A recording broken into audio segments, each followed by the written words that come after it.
Hello po sa inyong lahat mga ka-crypto. Ako po si Pinoy Crypto Trader at sa video na ito ay atin pong pag-uusapan dito ang tungkol sa mga kamakailang hakbang ni Ginoong Michael Saylor at ang kanyang kumpanya na MicroStrategy dito sa mundo ni Bitcoin.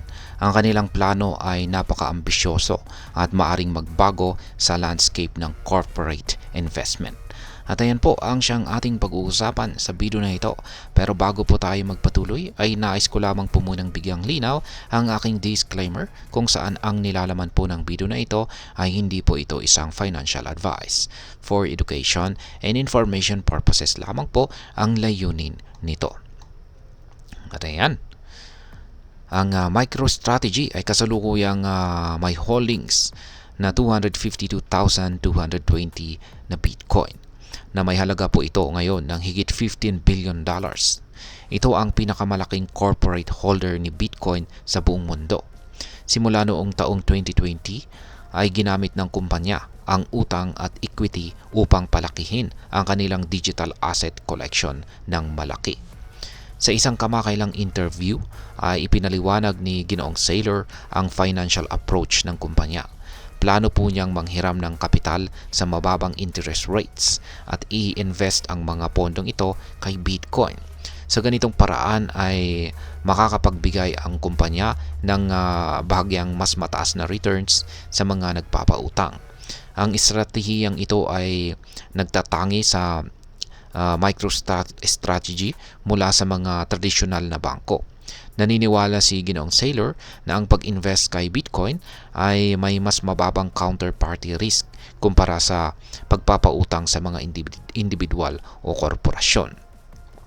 Si Ginoong Saylor ay may mga ambisyosong target para sa paglago ni MicroStrategy. Inaasahan po niyang aabot ang halaga ni Bitcoin sa $13 million per coin pagsapit po ng taong 2045.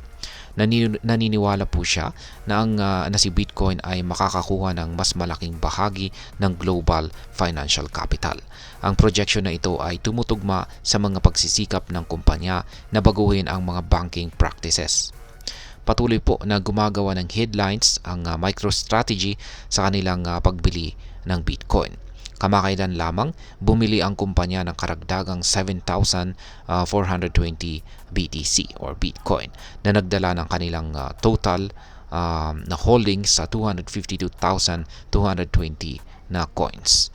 Ipinapakita ng acquisition na ito ang commitment ng kumpanya kay Bitcoin bilang isang long-term investment.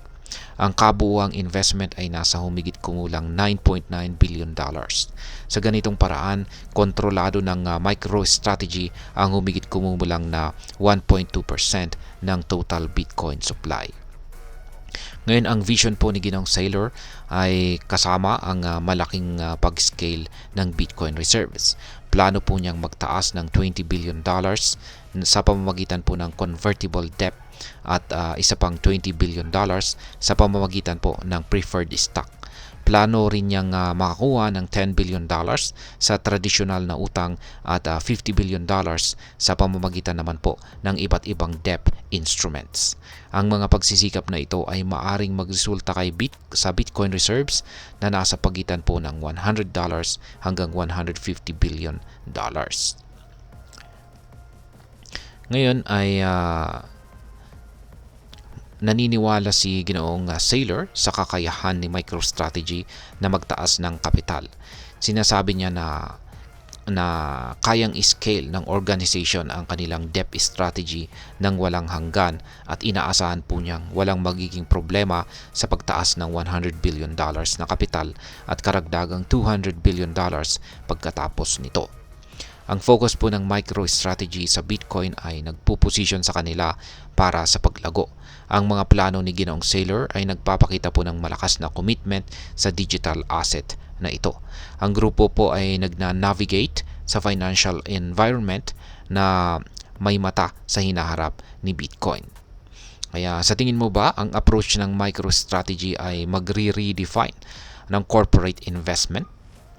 Ngayon, ang masasabi ko naman po rito ay ang strategy po ni Ginoong Saylor ay napaka-bold at visionary. Ang kanyang pananaw na si Bitcoin ay magiging isang $1 trillion asset class ay nagpapakita po ng kanyang malalim na paniniwala sa potential ng cryptocurrency. Gayunpaman, ang ganitong uri ng investment ay may kasamang malaking risk.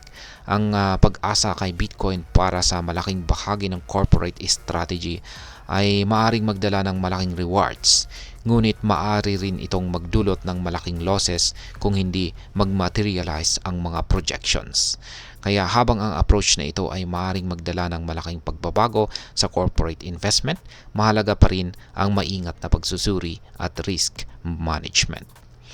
At ayan, hanggang dito na lamang po tayo sa video na ito mga ka-crypto. Sana po ay inyong nagustuhan ang aking paliwanag sa video na ito. Kung inyo po itong nagustuhan, pag-click lamang po ang like button nito. Para naman po sa mga bago lamang dito, kayo po ay aking inaanyayahan para mag-subscribe. Pag-click na rin po ang bell icon nito dahil ito po ang siya magsisilbing notification nito sa mga bago kong videos na akin pong ina-upload sa aking YouTube channel na ito. Marami pong salamat sa panonood, ingat po tayo lagi at God bless po sa ating lahat.